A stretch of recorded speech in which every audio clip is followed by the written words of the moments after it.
Hello and welcome to Palace Intrigue. I am your host, Mark Francis. One of the recurring themes of this season of The Crown is the foreshadowing of some of the current issues.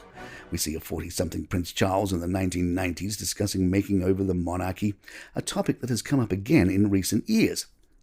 BrandEquity.com asked, has the British monarchy's image makeover worked? The British royal family's response to Princess Diana's death in 1997 sparked a gradual and largely successful shift in its image management.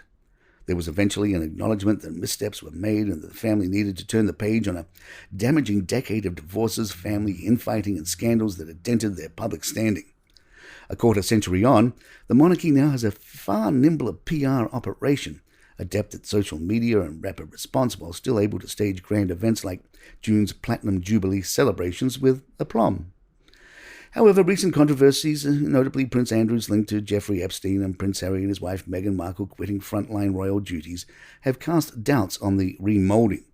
Royal historian Ed Owens said, Diana's death is this whirlwind moment, which requires the monarchy to reorientate its public image to embrace a more modern, expressive kind of celebrity image as a way of appealing to audiences. Noting that the story lives on through her sons, he sees particular peril in Harry's apparent estrangement, the Queen's recent handling of scandal-tarred Andrew and heir Charles' looming reign. I think there are troubled times ahead, Owens predicted.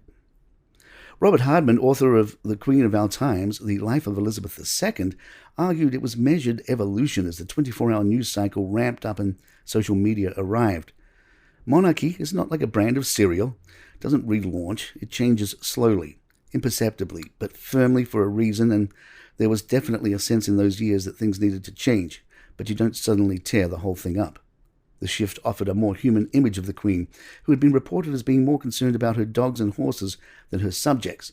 Charles, mocked as haughty and stiff, also underwent an expansive image makeover.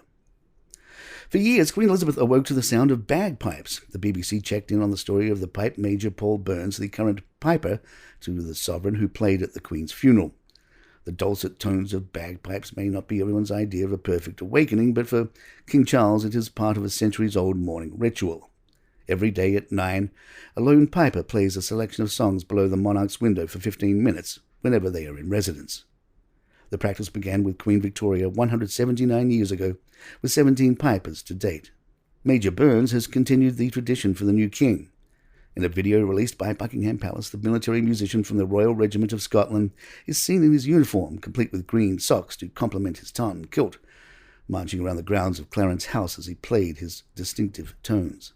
He was seen with a bright blue bag, the part of the bagpipes that is squeezed to force the sound through the drones. The piper's daily performance is split into 2 sessions of 7 minutes, separated by a minute in between to adjust and tune the traditional Scottish instrument. As part of the prestigious role, often considered one of the most coveted in the piping world, the piper is also the only non-royal permitted to wear Balmoral tartan. The job is not just limited to playing of the bagpipes, with the piper often responsible for meeting and greeting people at a variety of official engagements before they are presented to the monarch. The origins of the role and the daily unconventional alarm clock date back to the reign of Queen Victoria, who created the role in 1843. The piper, all men to date, becomes a member of the royal household, with quarters at Buckingham Palace, but travels to wherever the monarch is based at any particular time.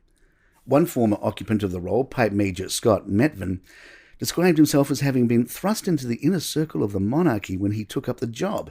He previously said the Queen assured him that she loved listening to the bagpipes each morning, as well as anointing him with the nickname Pipes during his 4 years in the role between 2015 and 2019. King Charles is notoriously an early riser, so he likes to already be up and working when the bagpipes play. Palace Intrigue will be right back. Life doesn't seem too shabby for Harry and Meghan in California, who live in a 9-bedroom home that comes with 16 bathrooms, a tennis court and a guest house in case there is overflow from the 9 bedrooms and all 16 bathrooms are in use. There's also the famed chicken coop as seen in the Oprah interview, a pool and a pool house. It is believed the home also has a chef's kitchen with a butler's pantry, a billiard room which includes a wet bar, a gym, a wine cellar, a spa, and an elevator. Despite all the space, Meghan and Harry share an office with a single desk placed in front of a fireplace with 2 plush club chairs placed side by side, facing into the room like thrones. One wonders why they don't convert one of the 9 bedrooms to a second office. Alison P. Davis wrote for The Cut, "The Montecito house is that kind of big house that startles you into remembering that unimaginable wealth is actually someone's daily reality. Megan has said of her home, "We did everything we could to get this house because you walk in and go, joy, and exhale, and calm. It's healing. You feel free." And there you have it. If you'd like to email us, our address is thepalacintrigue@gmail.com. Please follow us on Spotify, iTunes, Google Podcasts, wherever you get your favorite shows. I'm Mark Francis. My thanks to John McDermott's Palace Intrigue, and good times.